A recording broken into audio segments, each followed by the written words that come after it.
Hello, hello, hello. Good afternoon. Good afternoon. This is Miss Kim, your Sunday podcast host for the Happiness Tribe, and joining you live from Gaborone, Botswana. It's a beautiful day. It's a beautiful day. Constantly, we have a lot to be grateful for. There's always that we look at and puts a smile on our face, which is quite a beautiful thing.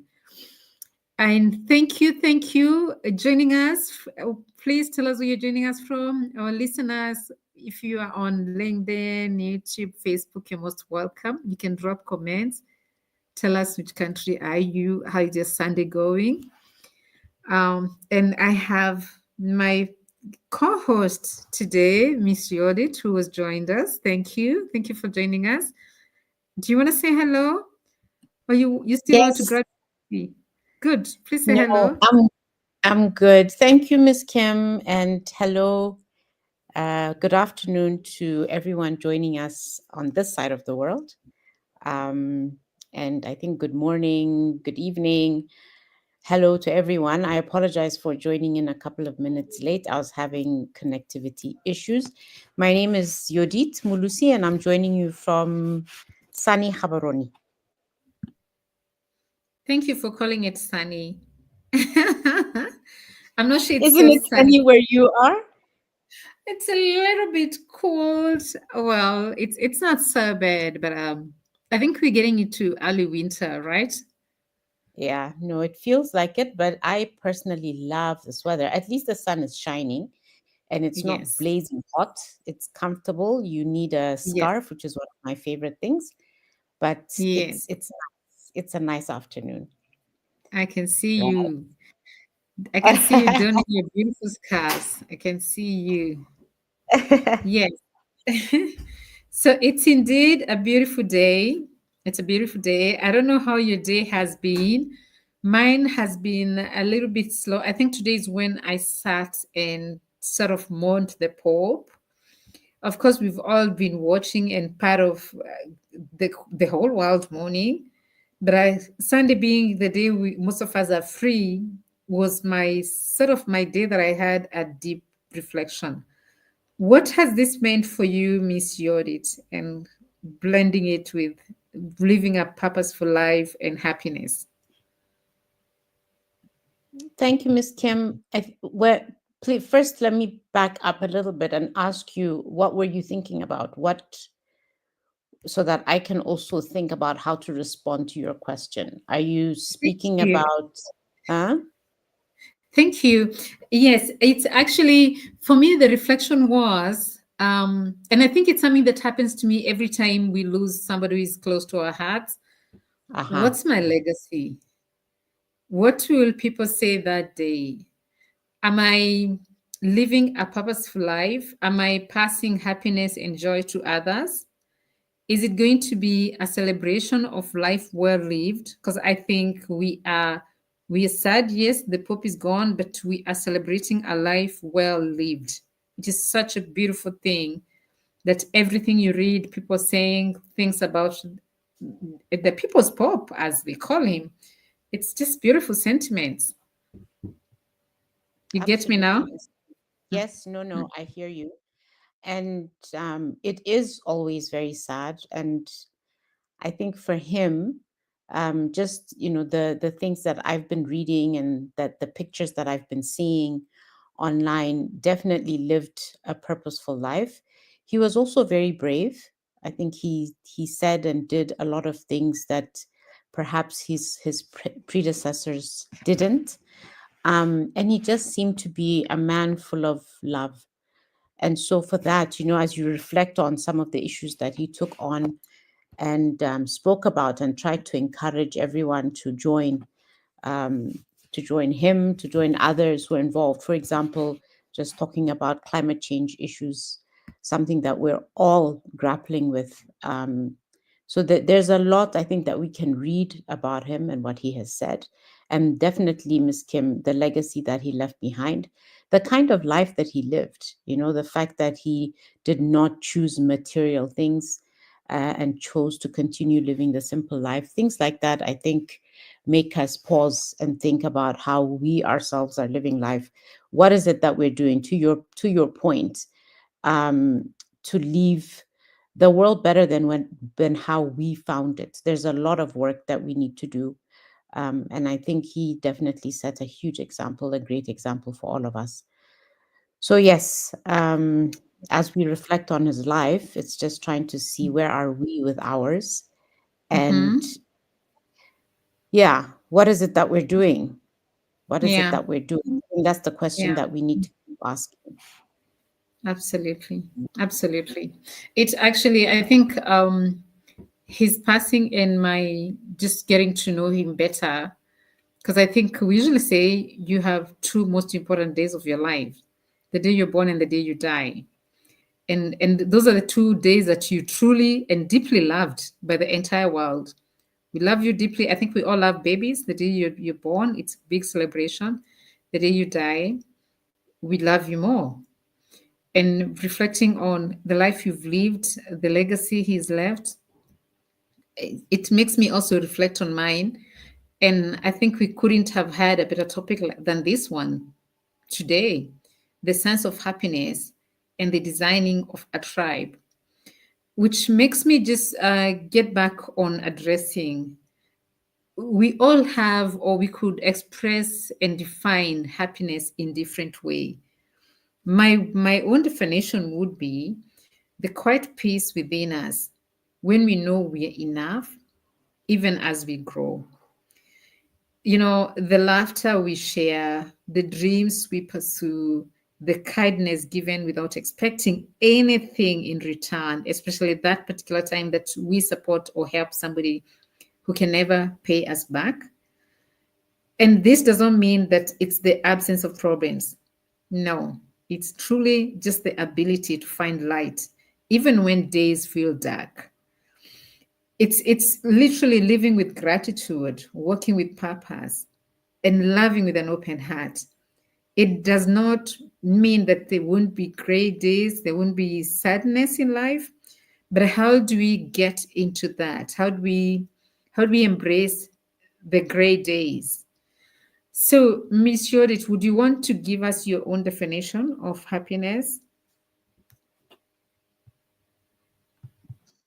I think you've defined it, Miss Kim. I don't think mine would be much different. So what I'd like to do perhaps is, instead of trying to define it, because you spoke about the key things that matter to me and why I feel very strongly about happiness. It's the feeling of fulfillment.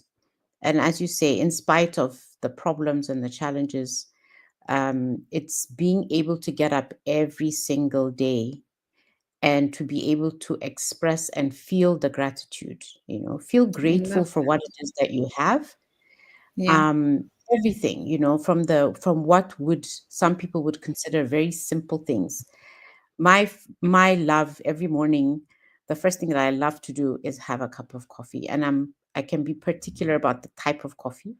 Ethiopian coffee is by far my favorite, but my that cup of coffee in the morning is something that I have such deep appreciation for. And I'm grateful that I'm able to actually get up and have that coffee. So from that moment, on, and then everything else that happens throughout the day, I think something that helps build happiness is to remain grateful for those things that are good in your life and that keep you fulfilled.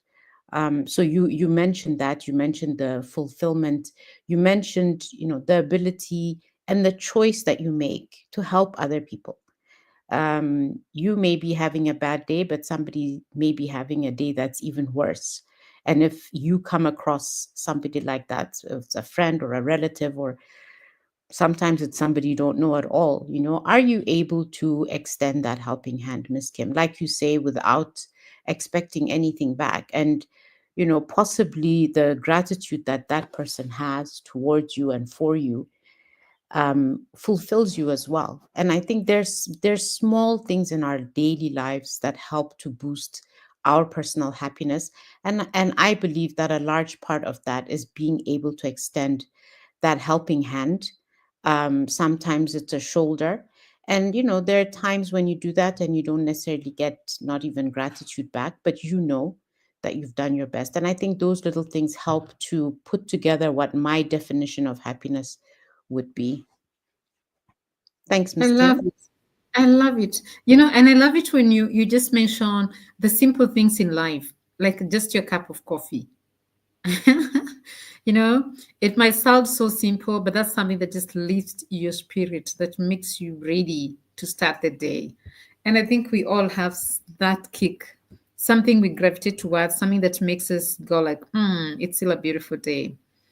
So, as we get on this topic of the science of happiness and the concept of the tribe, we want to look into why did we decide to call ourselves the happiness tribe? What do we stand for? And why this?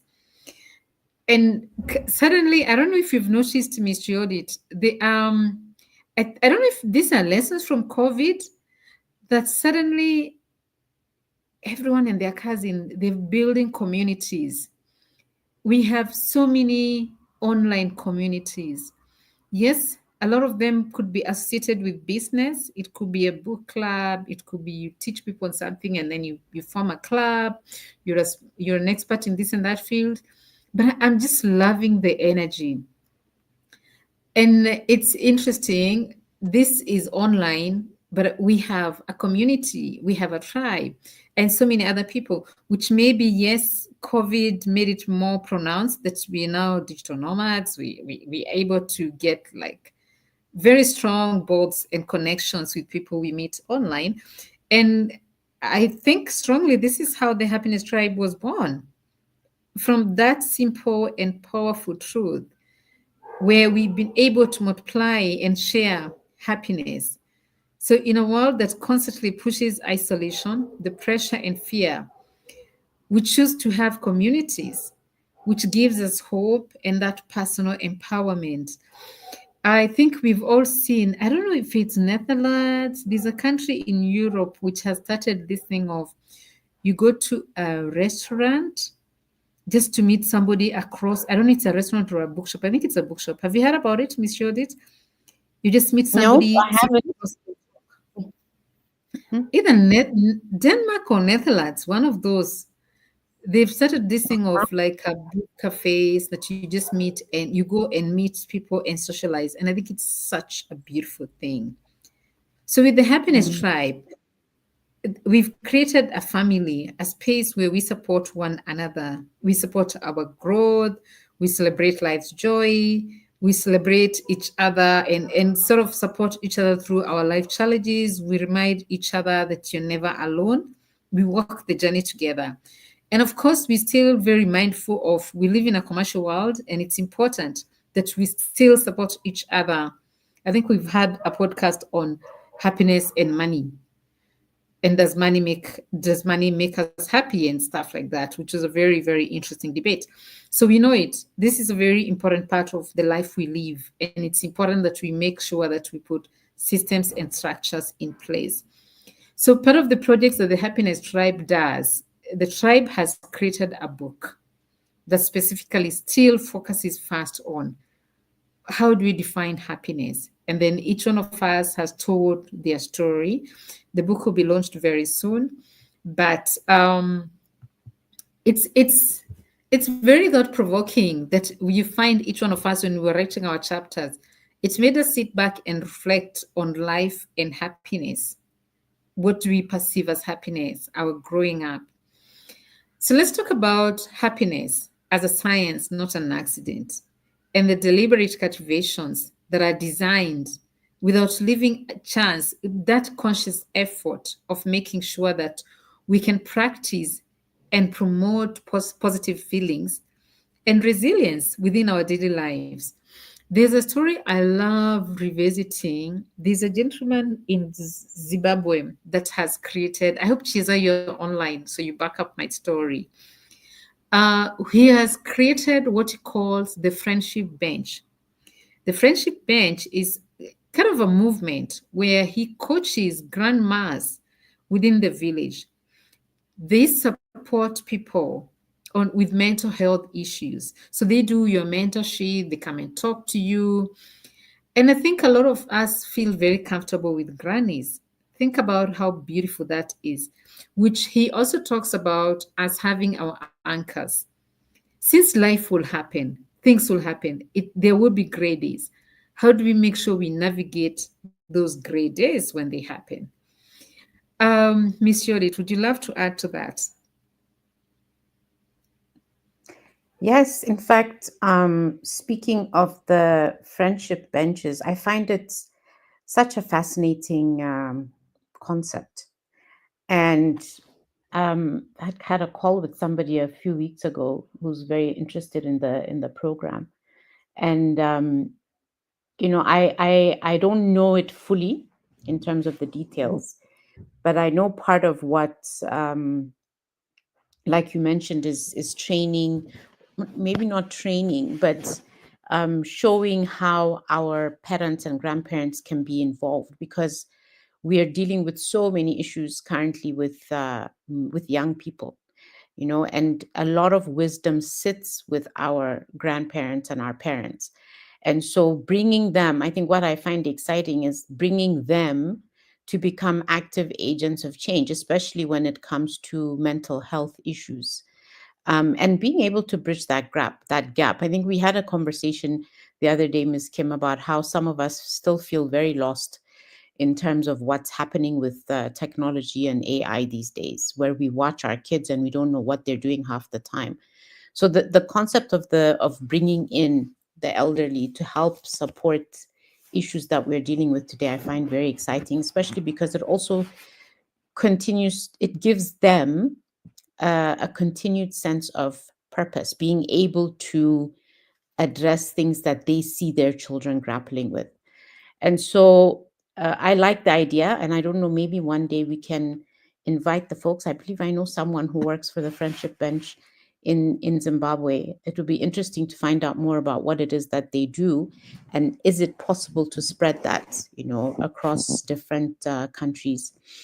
But back to the happiness tribe and the formation of the tribe, and how possibly COVID brought about these online communities. As you would know, Ms. Kim, I consider myself still fairly new to LinkedIn and to social media. I'm not a social media person, but something that I have appreciated, having joined the Happiness Tribe um, last year, beginning of last year, is the people that you meet, that you share so much in common with, from all parts of the world. And it would not have been possible without the technology that's involved. And in this particular case, LinkedIn, where you meet professionals from different walks of life who carry the same values as you. So it may not necessarily be about chasing jobs or opportunities to make money, but just to come together to share ideas on what else can we do, what is it that we can do to make other people feel good about their lives and their circumstances. And so the happiness tribe, just from the name itself, I remember being so excited about, this group of people. The only person that I know physically that I've met is Miss Kim, because we happen to live in the same city. The others live in other countries, and that for me is very exciting. And then the notion of being very deliberate about happiness, because people, generally speaking, happiness is not something that I think we discuss every single day, as something that needs to be pursued. At least I haven't found that to be the case. So here are a group of people who at first we were meeting almost every day to talk about what it is that we want to do, focused on the podcast at first that happens every Sunday at this time. What are the different subject matters that we need to discuss to show people that there is light at the end of the tunnel and that life can be happy? And so let me stop there, Ms. Kim, because otherwise I'll ramble on and on to allow you to guide this this conversation better. I don't know if I answered any of the questions you asked me, but You that's how did. I You feel. did. And I'm loving it. That's Yeah, I just really I have a deep sense of appreciation for technology because of what it can solve. And um, I'm hoping that our fellow tribe members will join us. But when you hear from each of them, you will see the difference, their lives in terms of what they value, their skills, and how it can be put together to do good. Because ultimately, I think everybody's capable of doing good. We should be doing some good in our lives. And so the fact that I'm involved in this kind of and now we're a legal entity, we're not just a fly by night association of people, we're legally registered. So it just, yes, it's exciting, very exciting. Thank you, Miss Kim. I love it. I love it. I love it. And especially when you acknowledge, I love it when you say, I know you know them, but I know how you feel about technology.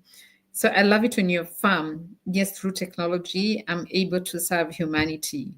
Because literally, that's what we're doing. We spread happiness and we also meet people who help us navigate this. And I love it that you have a contact with the friendship bench. It would be really, really great. I just love what they do. I watch them online, I follow them, and I think it's something that would be very nice. We talk about it and see if we can spread that and get other people to start doing that. I think one of the things I've seen when we look at the intentional creation, where we can build that happiness step by step, like a home, where we can be able to construct and ensure we can sustain the connection, the joy, putting anchors. And some of the things that I feel um, will constantly uplift us is when we can learn to be grateful, gratitude, just every day being grateful. There's always something to be grateful for. And the gift of life is a big one. So if we get into the habit of noticing what is good, even when everything is not perfect, but it's still picking on, I'm grateful for this and that. And then if we can purposely have a sense of meaning, knowing our life matters beyond just ourselves, the need to serve humanity, the need to look into. I remember one time when my mom was very sick, and I kept on asking my sister, who was busy working and taking care of my mom, and I asked her, why don't you take some, what they call it?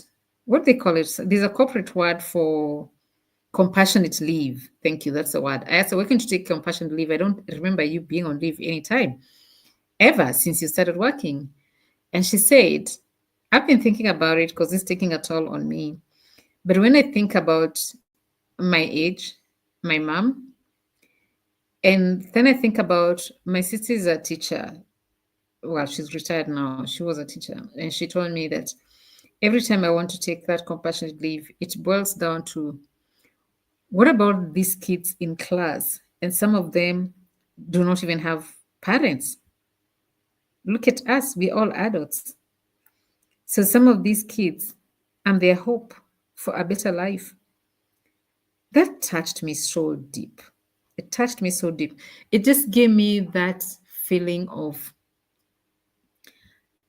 like just be selfless. It's not just about you. Yes, you're sad. Your mom is dying. You feel like the world is coming to an end. But can you be grateful? Look at how old you are. She's seen her grandchildren, but you still have a job to do. You're training, you're teaching, you're doing a job. You have a team that's looking up to you. So that ability for us to see beyond ourselves. Then, of course, we can't speak about happiness and not touch on kindness, giving freely to others, which keeps on reminding us how powerful, even in small ways, that is. And especially when you give those who can't give us back. Then, of course, the connection for friendship. I'm a strong believer on friendship. It's not an easy thing. I've come across a lot of people, especially on LinkedIn, who will tell me, you're so lucky to have these friends. And I think there's a time last year I posted on a post about my friendship, my friends. I've had friends for more than 30 years. We're still close, we're still strong. And it took me a reflection on some things we just take maybe for granted or we assume it's normal. It's not normal to everyone. I came across so many people who really, really struggle making friends. So many people commented on that post, and it got me very concerned. That has a price, of course, but nurturing that friendship, family, love, real happiness grows when we belong to a community. Then, of course, there's growth. We learn, we evolve, we dream, we're still alive inside, no matter our age. And that's how you find some of us. I think I have friends who are 80 years old, I have friends who are 20-year old. I cut across board. So, living fully, not stuck and not fearing tomorrow, being hopeful that you get to believe that even in the darkest nights, dawn will still come, and having those anchors, as I call them, that I'm able to call Miss Judith and say, you know what, I'm just having a horrible day. Help me go through this. That is so powerful. So those are some of the things we looked at when we started that. I love Miss Paula. I hope she joins us. What does Miss Paula call it, Miss Judith? She says she has a couch, something like that. Like, do you want to come to my couch?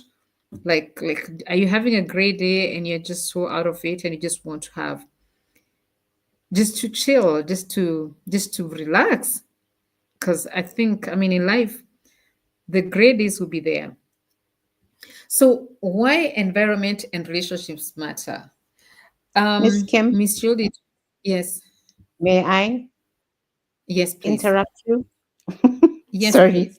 I know Like, you are on a flow, but I just want to comment on a couple of things that you said. So I hope please note down what you were going to say in case you forget it, because I believe I'm going to distract you a little bit.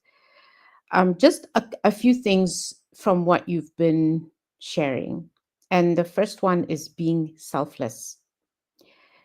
Being selfless, I think, is important. And mm-hmm, I see you doing it a lot, right? It yeah, reminded me as well about, and then thinking about your sister and work, mm, appreciating the people whose lives she's touching, who mm, depend on her for whether it's what she's teaching them, what she's demonstrating in terms of how to be a good person, etc. She's a teacher. But then it reminded me of something that's spoken about at work, wherever it is that you're working. Well, some mm-hmm, people work, they maybe don't have to struggle with it, but work life balance, right? Where mm-hmm, you are constantly at it, constantly at it. And whatever it is that you're doing, you're constantly working. And it comes to a point, especially now if you're talking about making a decision to not take leave to do something that is very important, not just for yourself, but also for your family. And it's self care. And I think people who work hard and people who are selfless throw themselves into whatever it is that they're doing. Sometimes, and I'm not saying it happens all the time, Ms. Kim, but there are times when you neglect yourself. And when you neglect yourself, it shows up in many different ways, and sometimes it can show up even within those that you love the most, where they can see that you're not 100% okay because of one two three. So I think, as much as it's important, sometimes it is important to be selfless. You have to think about others, you have to put others before you. I believe that.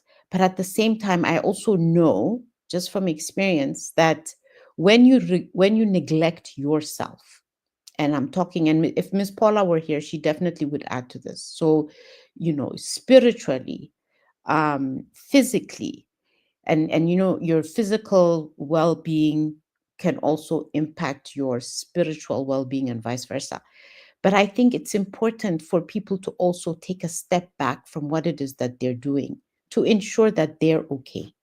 Because if you're not okay, what is that expression? You can't give from an empty cup. And I'm not talking about money here. I'm talking about you yourself as a human being will not be able to give as much as you could if you're not taking care of yourself. So I think that's something that's quite important, and um, a stepping stone towards happiness, if I can call it that. Self-care becomes, and I think COVID also did that for us, right? We learned to look at ourselves a little bit more, and then made decisions to say, I need to take better care of myself. So just throwing that out to say that it's important and it's not selfish to take care of yourself. I think it's I something that love we have it. to, yeah, I because love it if you added on.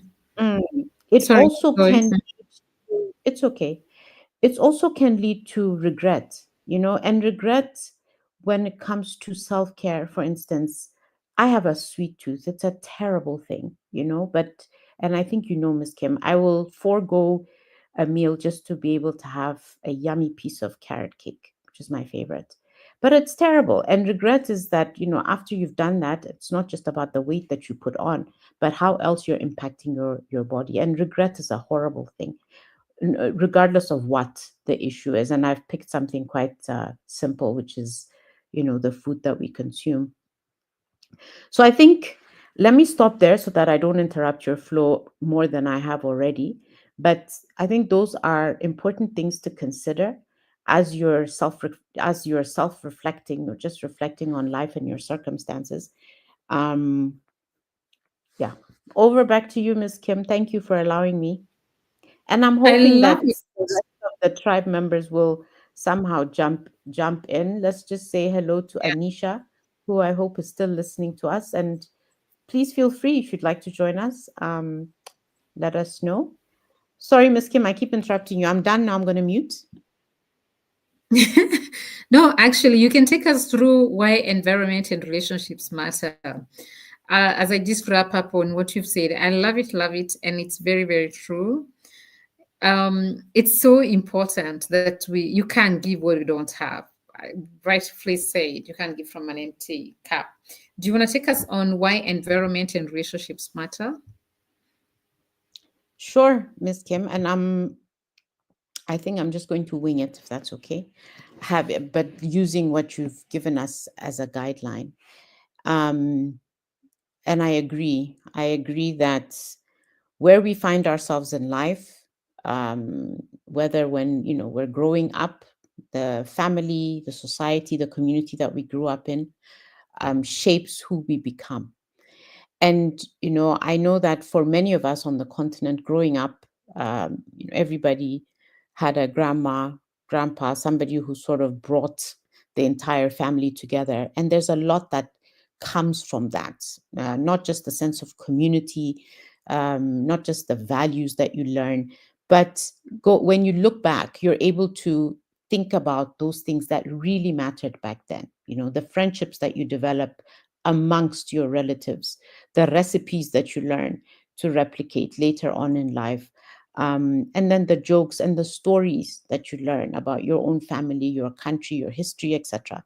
So it builds us, and I think those of us who've appreciated that have to make a sincere effort that our children in this age of gadgets, that we somehow find the time to instill the same things in our children, because it is important. They need to be able to feel a sense of community, a place that they can go back to, whether it's physically or just mentally, to go back and think about some of the things that are important. And for the reasons that Ms. Kim has put up on this slide here, the emotional support that you get from family, and the saying, blood is thicker than, is it blood is thicker than water? So I should be able to get the emotional support from my relatives, and be able to depend on them in times of need. Having a shared purpose, obviously, and the creation of this tribe is something that we can point at as an example. Our shared purpose is to spread happiness, and looking at specific elements of happiness, but that is what we share. When you listen into our conversations, what you will hear over and over and over again is, what is it that we can do to improve life? And we've got this wonderful thing called, um what is this one called, StreamYard, right? Where we can actually go online and allow a lot of other people from across the world to dial in and to listen to the things that we have to say, hoping that the things that we have to say will help them build communities, will help them make life better, not just for themselves, but for the people that they live and work with. Um, and then, of course, there are the other points that are raised here: healthy behaviors, mental and physical well being, having a group of friends, for example, who enjoy dancing, making sure that you do that once in a while, going for your long walks, etc. Those are the things that also help to build happiness. And of course, there's a science to it, Miss Kim, but I don't even want to venture there because I don't want to mix things up. But I do know that when you dance, when you exercise, you're releasing certain hormones in your body that make you feel happy. And that's important. And we have to remind ourselves that, taking a walk, yes, it'll help lower my blood pressure, it will help me manage my blood sugar levels, but it will also release those hormones that help me to feel very happy. So I think may I stop there, Miss Kim, and hand back over to you so that Yeah. you can go to the next slide, or maybe you have questions and comments for some of the things that I've No, said. I love it. I love what you covered, and especially those little things like just dancing, just having a community that you can sit and laugh together. Like, Mm. I think I've nurtured and tried to teach my kids that it's okay for you to laugh at yourself, Yes. which different families do things different ways. I mean, I'm not gonna see a big deal when, and just teaching them it's okay to make mistakes. It's okay Yes. to have flaws. Yeah, it's such a beautiful thing if we can learn to laugh at ourselves and not be so hard on ourselves. I mean, it's life. We make Yes. mistakes. Absolutely. And you bring me to another something that I do. Um, and I think now I do it more than I did before. And my father, may his soul continue to rest in peace, was the one person in my life who always forced me to hold the mirror up, Miss Kim. And that means, whatever it is that's going wrong, what was my contribution? It's so important. And when you look, and literally, so I'm taking that, laughing at yourself, looking at yourself in the mirror and laughing at whatever it is that you're doing, but now using that mirror all the time to self reflect. I'm going back to that self reflecting, but being able to reflect in a very honest way. So if you've made a mistake, being able to own up to it. And I think if there's one thing that we need to teach our children, it's that, because it also comes with, that also brings on a level of honesty that we need, and so much more today than ever before, because I think we're shying away from taking responsibility for some of the things that happen. But when you're forced to look in that mirror and ask yourself, what is it that I've done to create this situation, then you're able to take a step back, admit that you've made a mistake first to yourself, and then if you have the guts, because sometimes it's difficult, to the people around you who may have also been affected by what has happened. So teaching our children that, Miss Kim, and thank you so much for raising it, it's such an important part of being a happy person, because you should be able to then think it through and resolve it for yourself, and resolve it externally if that's necessary, and then you're able to move on. But for as long as you have not resolved it, it's very difficult to move on. And I think that's an important part of building happiness for yourself, and then teaching others to do the same so that they're able to live that way. I don't know if that makes sense. It does. It does. And I love it Mm. because I think it's a little bit different from how maybe some kids are being raised or how some of us grew up. There was no room for making mistakes. You are supposed to be perfect and not make mistakes. And then, of course, some of those habits, when you nurture them early, like those affirmations that, like what you're saying, your dad emphasized on you had to do it every day. It's so important. We need to talk to ourselves and we need to get to look into where we have scars and see them, those scars, and acknowledge them and work towards them. Let me just touch a little bit on why the Happiness Tribe. So, what the Happiness Tribe does is we've built a positive ecosystem where we design natural growth. We've created a nurturing environment, an ecosystem that supports members through uplifting experiences and promotes a mindset of growth and gratitude. So, the Happiness Tribe does membership. We create members. We allow people to join the membership tribe, and they get some benefits. You belong to that positive ecosystem that you get supported. Then there's obviously authentic connection where members feel valued and celebrated for their uniqueness. We foster genuine relationships built on trust, empathy, and shared purpose to create strong, supportive community. And that's where we keep coming up with projects. Like now, we're working on a retreat, we're working on the book that I mentioned earlier, which will be launched very soon. So we, by doing these projects together, we nurture and celebrate our uniqueness because everybody comes up we from different walks of life. Then intentional culture, this is so important. So we encourage positivity and genuine bonds through meaningful interactions, shared values, of course, and we prioritize kindness, inclusivity, and active participation to sustain a thriving and a joyful tribe. So this goes beyond us. It's where you're talking to somebody from a different walk of life and you are accepting who they are and embracing their uniqueness. Miss Yodit, would you want to speak to the key pillars of our tribe? Thank you, Miss Kim. Um,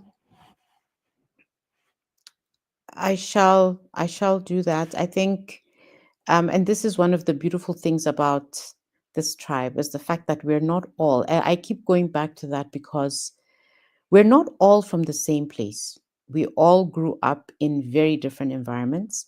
Miss Kim and I have been in Botswana for, gosh, for a very long time, almost the same amount of time. And so obviously influenced by that and have become part and parcel of culture here in Botswana. Um, and then we've got Selase, who's in Ghana, and we've got Tsaga Grace, who's in the United States, as well as Dr. Gladys, who's in the United States, but Tsaga's background is Eritrean. And then we've got Miss Paula, who's in Belize. And the reason I'm bringing that up is because we are from different parts of the world. We've had different experiences growing up, but we've got very similar values. And these are some of those values that Miss Kim has put up on this slide, which we have agreed to be our pillars. And the first one is gratitude, and we've already spoken to that and why it's important to have gratitude for those things that's you have to be you have to be grateful for. You should express that gratitude and live it every single day. And that's from me because it helps me um, live life whenever things become difficult, and I remind myself, we remind ourselves of what is important and that we have things that we should be grateful for. It makes life a little bit easier. Connection, and this is, connecting with people, um, and nurturing those connections so that it continues, it grows and matures and strengthens over time. Compassion, I think this one is so critical. It is so important to be a compassionate person. Compassion allows you to be a listening person. When you're a listening person and you listen to people, not to respond to what they're saying to you, but listening to them to genuinely understand and appreciate what it is that they're telling you, especially if they're communicating a challenge or a problem. And you are able to respond by giving them hope, but also possibly giving them solutions for how they can address those problems. And so I think this tribe, one of the things that we strive to do is to have that compassion so that we're able to address different issues, and share whatever it is that we have to give back to make life easier, happier. And then joy, clearly the word happiness shows that it's something that we take very, very seriously. It's important to be joyful. It's important to be happy and share that happiness and the joy that you're feeling through the means that you have available to yourself, so that other people can also embrace joy and happiness. And then finally, and very importantly as well, for everyone in this tribe, it's lifelong learning. And if you join our podcasts, you will see that, we tackle different subjects. We try to invite people who are experts in those areas or who can speak meaningfully to the subjects that we've selected. And this allows other people to learn, but also encouraging people to read. Now, in this tribe, we've got a couple of people who write. Miss Kim is one of those. She's authored several books. And it's the now encouraging people to be able to write as well, um, and go back to reading. I think this is something that for me worries me a little bit. I don't know if our children read as much as we used to, but lifelong learning comes from reading books, but it also comes from attending classes, etc. So those are the pillars of the happiness tribe. Thank you, thank you, thank you. And I love it that you're reminding our kids to be lifelong learners, because I think it's maybe it's also dying with the digital era. Because I used to be an avid reader. I constantly had 3, 4 books in my handbag to date because it's a habit that was nurtured by my mom. My house is full of books, but I don't think I read as much as I used to. And maybe I associate that I don't read as much just because I don't sit with a book, but I read casually. We constantly browsing and scrolling this and that. Would you still call that reading? I think so. And for me, Miss Kim, I'm one of those old fashioned types. I want to read a book. I want to feel the paper in my hand. I want to be able Mhm. to lie down comfortably and hold it so it doesn't hurt me. I don't know if you can do that with an iPad or a laptop because it's hard, and it's not comfortable. It can poke you. And so I prefer a good old book. So, when they introduced, I remember feeling horrified when I first heard about the Kindle. And as much as I Yeah. appreciate that, you can sit on a plane and you can load however number of books and read one Yeah. book after another on using one Yeah. gadget. Yeah. Convenient, yes. But, Yeah. then you worry about other things. You worry about the glare, your eyes. One of the things I try to remind myself, because I also pick up the phone and probably on it more than I should be, because you're going Mm. through different things that you're interested in. And now you can even just get the news on your phone. Yeah. Is that the glare from the iPad or the phone is bad for you, and you shouldn't do that just before you go to bed for whatever reason. So, trying to get back into that habit of have the book on your bedside table, pick it up and read, Yeah. even if it's just 2 pages. So I want to be able to have, library full of books and the time to sit down and actually enjoy a book. So whether you're reading a couple of pages, Miss Kim, or reading, an entire book a weekend, people read differently.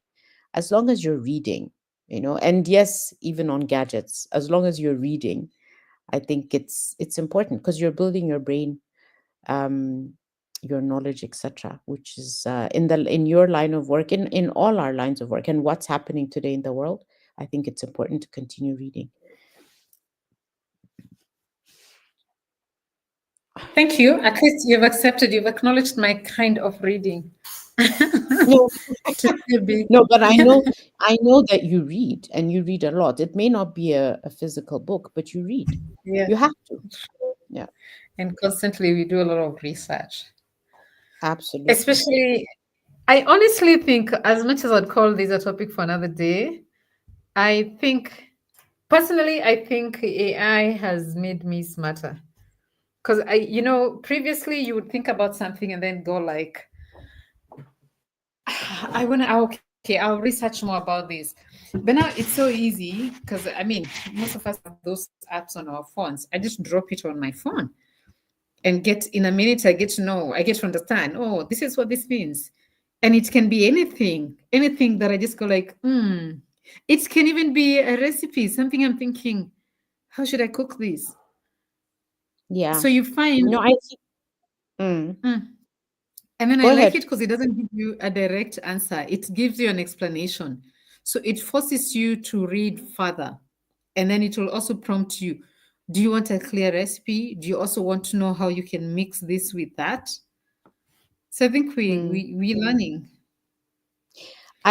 Yeah, and you're right. It's a topic for another day because of you can imagine what's happening in my mind right now. But I hear you. But I also worry about, you know, um, should I trust everything that this machine is telling me in terms of the Mhm. information is gathered on a specific subject? How do I know that it's real? How do I know that this is actually fact? And so for reasons like that, and I tell you again, the old school, when I had to do research, when I was doing the research I needed to do for my master's, just as an example, I used to love going to the library. I used to love being surrounded by all this. It's something that I feel in awe of, being surrounded by these books that people wrote, Miss Kim, and they put their mind, they prepared for it. They actually wrote, in some instances they wrote by hand or they typed or whatever. But I just find it absolutely amazing that somebody would take the time to sit. And you see, I think this is the world that, definitely I came from. When I was still at school, you had to go to the library, you had to pull out those books, you had to do the references to make sure that you're not claiming somebody else's work as your own, etc., etc. Now I can do that in 30 seconds, and I tell you, it makes me uncomfortable. And so those are the questions I still ask myself. And I think for people who have access to libraries, to be able to go and sit, sometimes you're not even reading things you're supposed to be reading, you're reading other things, but you're surrounded by books and it's quiet. It's just it's a feeling that I still appreciate. It's been a while, I must admit, but it's something that I still appreciate. And I worry, as you know, a lot about AI, and now even more curious about how we put in the checks that we need to put in to ensure that our children, because it's now about our kids and the little ones that are coming, to say, how do we ensure that they're still doing things right? And so it's another conversation, and we can get into that another time. But you started it, Miss Kim, so I just had to share. I had to share what was on my mind about that. But yeah, yeah. Yeah, okay. Well, my short answer to your question is a lot of these tools you can verify. So they cite where the information is coming from. But like you said, a topic for another day. And I Yep. see we're getting, yes. Do you want to say something about it? No, no, I appreciate that they do cite, but to your point, Mm. it means that you have to go and read further. So, in other words, think what we're encouraging here is, yes, use these tools to get, I mean, recipes are fairly straightforward, but if you're doing research for, especially for school, to be able Yeah. to get your degree, yes, use Mm. it, but then it cites where it's getting the information from. It means that you have to go and look for that. So hopefully it will Yes. lead you to open a book. I think that for me is where I'm Mm. going with this is, Mm. I think there's something to be said about the many libraries that exist wherever we are. Yeah. And for young people who are studying, who want to learn, I'm hoping that somehow, it forces them to go back and actually look for those references that are cited. Thank you, Ms. Kim. But we must note it for a conversation for another day. Definitely. Yes. Yeah. I see we're You were getting about to to say something about our guests. I know that we have a long we way have to go. Celeste. I want to give Celeste the mic to say hello as we close. We're left with 2 minutes. Let me just quickly touch on the pending screens. So we have how we design spaces that nurture happiness. As the happiness tribe, We create safe spaces where members are able to be vulnerable, authentic, and share. Then, of course, we celebrate spaces, we honor wins and growth. And one of the celebrations is we've kept the Happiness Tribe podcast on Sunday, every Sunday.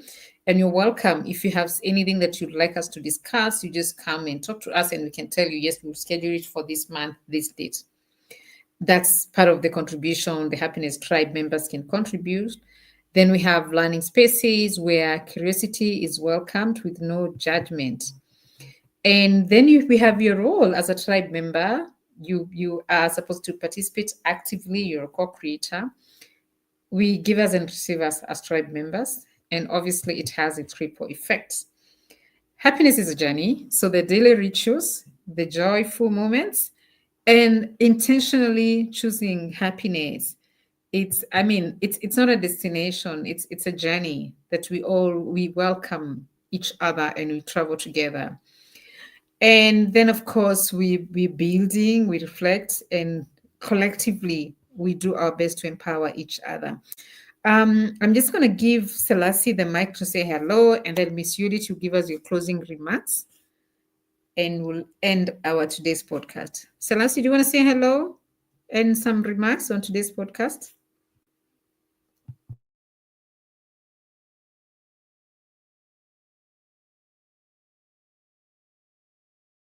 Selassie, we can't hear you.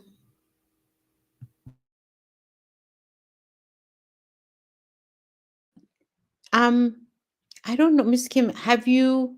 Okay, this is where now I display my ignorance when it comes to StreamYard. But anyway, have you brought him up into the studio? Because I don't see him. Oh, there we go. Thank you so much. You see, you have the assumption you're not a tech person, but look at I who claim to be a tech person. I forgot to do that. Let's just say that I'm observant. At least I'll give myself that. Thank you, Miss Kim. Well done. So, Okay. Selassie, sorry, can you hear us now? Mm. Yeah, I can hear you. Good day, everyone. I'm Selassie, a proud member of the Happiness Tribe. I really enjoyed today's episode, and I'm looking forward for the next, session. And I'm also hoping very soon the Happiness Tribe will be having some of this podcast for, youth across the world, so that probably we could also share our experiences with happiness and how it's going on in this digital age. Yeah. Thank you, Selassie. Selassie is our youth champion, as a youth himself, joining us all the way from Ghana. He's very passionate about that, and we appreciate having us as part of our team. Miss Yodis, do you have your closing remarks here? Yeah, but first I want to just appreciate Selassie because he makes sure that he insists, actually. He insists that we think about young people, so every meeting that we have, or many meetings that we have, Selassie will be sure to say, what about the youth? And I think all of us are parents on the Happiness Tribe, so obviously you'll think about that, but sometimes we don't necessarily consider young people. So I just wanted to add that I appreciate Selassie's presence, because he is the constant reminder that we have a lot of young people in our lives, and we have to make sure that everything that we do impacts them, and impacts them positively, so that they can also continue running and building the type of life that they need for themselves, but also for their communities, and doing it the right way, if I can say it like that. Gosh, okay, we're already at closing remarks, Miss Kim. So official, but um, I think just looking at the slide, and thank you for pulling it together so that I can just focus and don't and not get carried away. Um, building, it's such an important thing. So the question is, how do I continue to build, not just for myself, because I don't live on my own. I don't just live with my family. I live in a community, I live in a country, and I live on a continent that has so much potential. so much potential. What is it that I can do with the people that I work with to ensure that this continent reaches her potential? What is it that I can contribute to build the communities around me? And I think it's a key question that we need to ensure our children ask themselves. And of course, you pose it differently depending on what age they are. But it's very important that we start embedding this. We have to build. We have to build. It has to be a continuous, it has to be consistent, and it has to be passionate. Um, and of course, passionate meaning it has to be sustainable. It has to be the right thing. It has to be impactful. So building is very important, and I think it's one thing that I appreciate about the Happiness Tribe. Continuously looking for ways in which to build ourselves and others. I Collective love it. power. Mm. Building a better world one smile at a time. And it's amazing. We take it for granted, Miss Kim. But you can even tell when somebody's smiling at you through the phone. You And you can can. pick it up.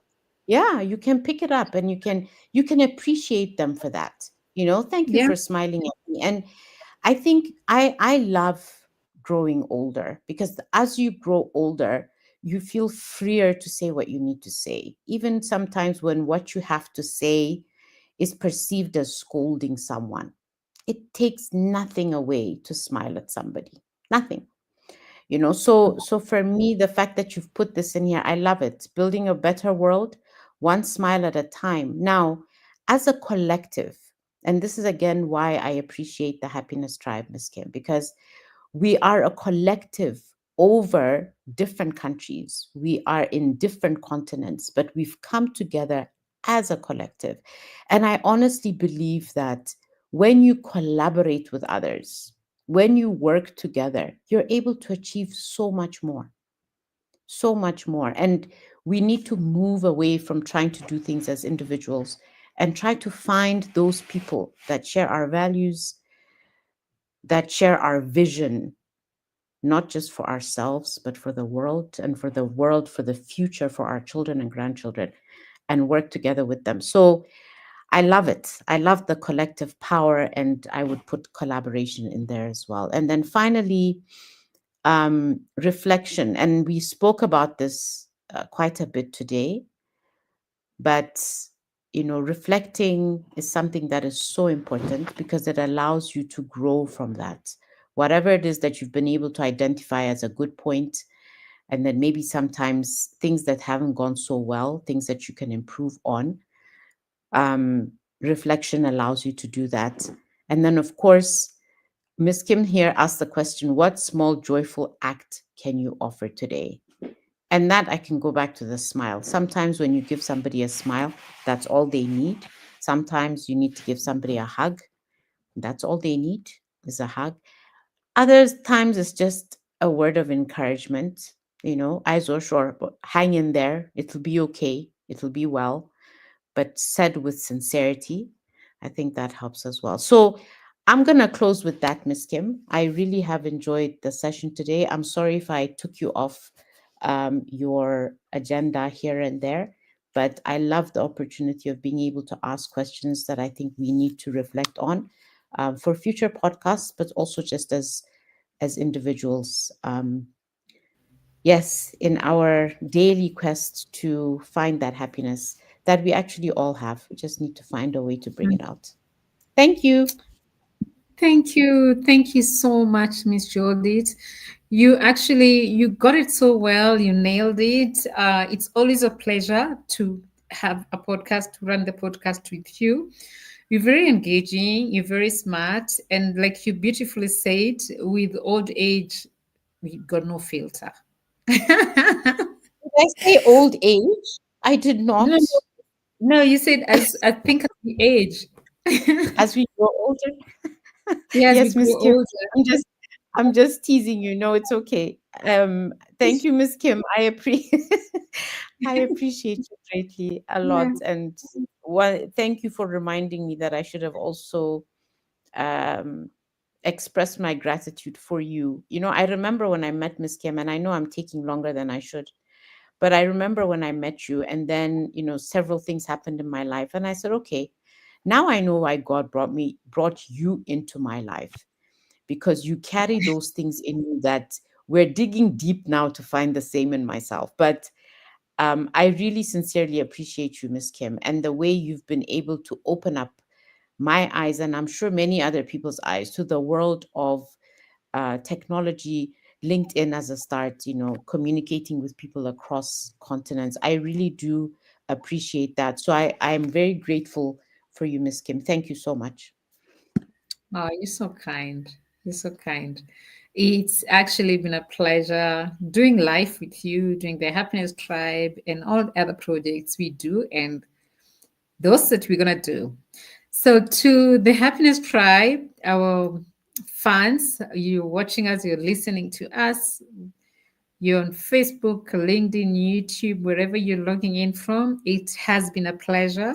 There wouldn't be this podcast without you. We appreciate you. And we keep learning as we share. Thank you, Miss Jody, to Mr. Selassie, and all our listeners. Have a beautiful week as we look forward to having you again next week, same time, same place. Goodbye. Thank you. Bye, everyone. Thank you.